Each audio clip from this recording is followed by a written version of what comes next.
প্রবাসীদের বিশেষ পেনশন স্কিমের সুবিধার কথা জানালেন পররাষ্ট্রমন্ত্রী।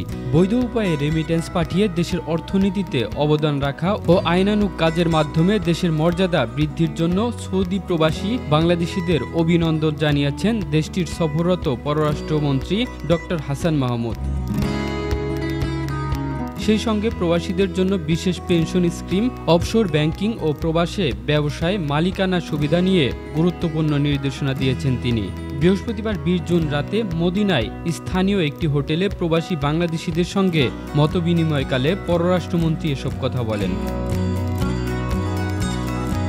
আওয়ামী যুবলীগ মদিনা শাখার সভাপতি জহিরুল ইসলাম সভাপতিত্বে সৌদি আরবে বাংলাদেশের রাষ্ট্রদূত মোহাম্মদ জাহেদ পাটোয়ারি, জেদ্দায় নিযুক্ত কনসাল জেনারেল মোহাম্মদ নাজমুল হক ও স্থানীয় প্রবাসী বাংলাদেশিরা সবাই যোগ দেন। সবাই ডক্টর হাসান মাহমুদ তার দীর্ঘ প্রবাস জীবনের অভিজ্ঞতা ও বিদেশে থাকাকালীন দেশের জন্য মনের আকুতি তুলে ধরে বর্তমান প্রবাসীদের সঙ্গে একাত্মতা জানিয়ে বলেন, সৌদি আরবে প্রায় 30 লাখ বাংলাদেশি আছে। বিশ্বের অনেক দেশের মোট জনসংখ্যাও এর থেকে কম। 30 লাখ প্রবাসী বৈধ পথে রেমিট্যান্স পাঠালে দেশের জন্য তা বড় অবদান। এ বিষয়ে যত্নবান থাকতে হবে।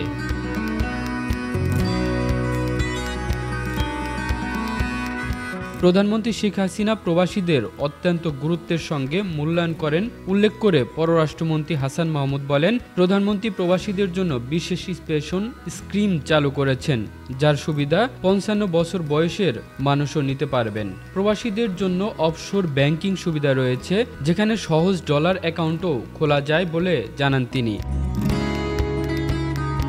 প্রবাসে শুধু অন্যের প্রতিষ্ঠানে কাজ না করে ব্যবসায়ের মালিকানা অর্জন উৎসাহ দিয়ে পররাষ্ট্রমন্ত্রী বলেন, প্রত্যেক প্রবাসী বিদেশে তার দেশের প্রতিনিধি।